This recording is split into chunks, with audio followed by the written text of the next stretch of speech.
Hey folks, hope you're all doing well. My name is Peter, and today I want to record a video talking all about Amazon product reviews. Now, back in the day, right, I used to not worry too much about reviews. Whatever came, came, and whatever didn't, didn't. And that was kind of it, right? The model has changed a bit since then. Now, the reason for that is Amazon has actually got a little bit more competitive. And I don't want you to hear that and think, oh, it's gone too competitive. I can't do this anymore. No, that couldn't be further from the truth. Like there's any amount of product opportunities out there, but rather it's just not as throw up a product and it'll be grand as it was back when I started in 2016, right? So now there's just a few things that I do to help address that issue. So first things first, let's talk about it.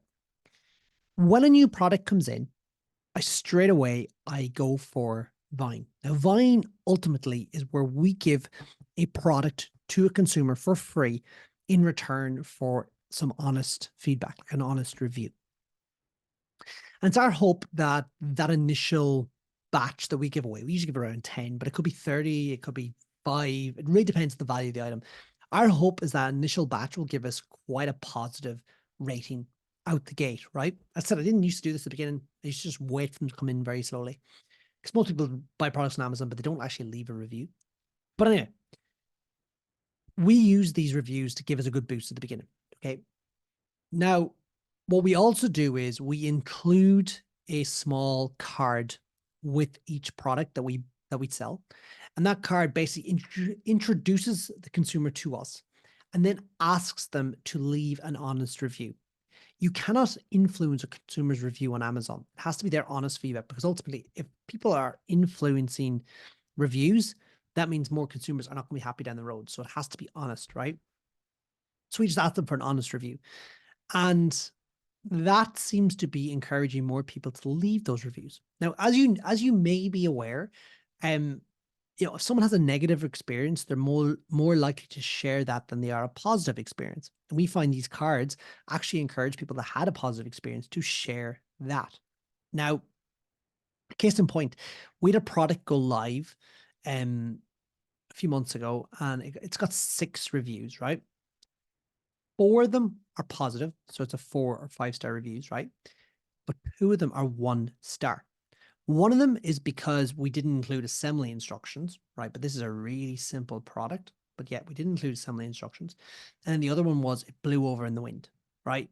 Now, you might think both of those things are a bit stupid and like really, it's like they're not worthy of they're definitely not a 1-star kind of mark. But unfortunately, we have to take them on board and try to address them. So this is what we're doing, right? First things first, we're now including assembly instructions.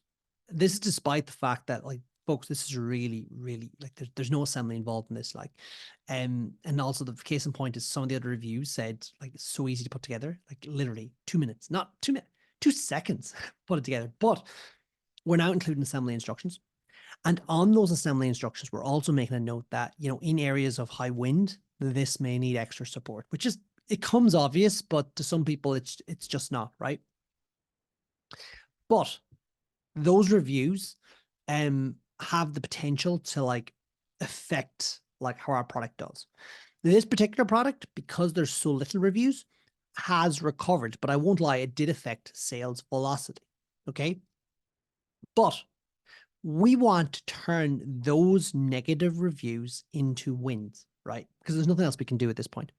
So the first thing we do is we do what I said. We would, address them. So we'd include instructions. We'd include notes to say, in areas of wind, please don't, please reinforce this. That's the first thing we do. The next thing we can do to actually address those reviews is to reach out to the people that left those reviews, right?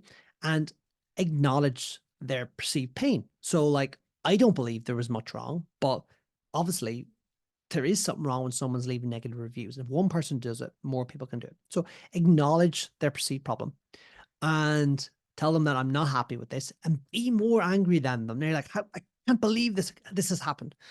And tell them, I want to get to the bottom of this, and get them to feel like, you're so much more angry than them, and that they nearly feel like, I've been acknowledged. Because if you go into them and say, there's nothing wrong, they're like, there is something wrong, and they'll get like that. So you want to be above them, right? Then give them a refund. First of all, I just give them a refund just to say, look, we're sorry, right? And number three, what I would do is, if possible, I would actually go and find a competing product that addresses their needs. I can tell you folks, they're not expecting that.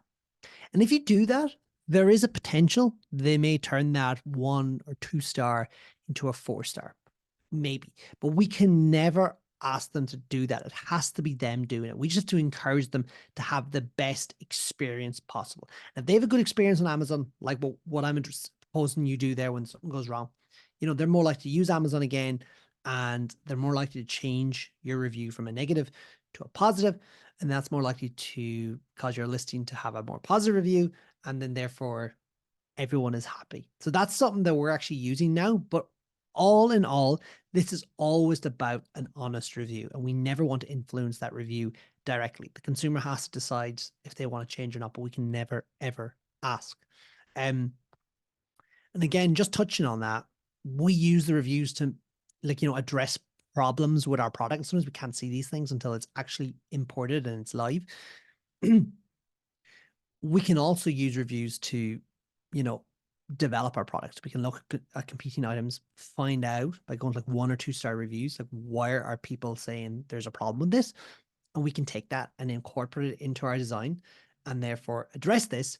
Ultimately, then we have more positive reviews. Ultimately, then we have a better, unit session percentage, which means percentage of people out of 100 that buy the item when they land on your page.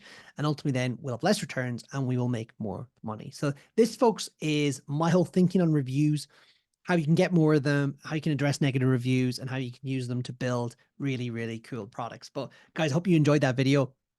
I put these out pretty much daily, but pretty regularly. So if you're interested in Amazon FBA, private label, all this kind of stuff, make sure to hit the subscribe button. If you would like to build out a business like this for yourself and import your own product, we've done this with quite a number of people now. And some of them are selling, 10 figures plus, not 10 figures, 10,000 plus, 15,000 plus, and they've only been at this a matter of months. So it's quite exciting. But yeah, if you want to learn more, just go up to the description. You can see different ways we can work together. Down in the comments, you can put any comment what you think, how you handle reviews, and all that kind of cool stuff as well. All right, folks, take care, and I will see you here soon.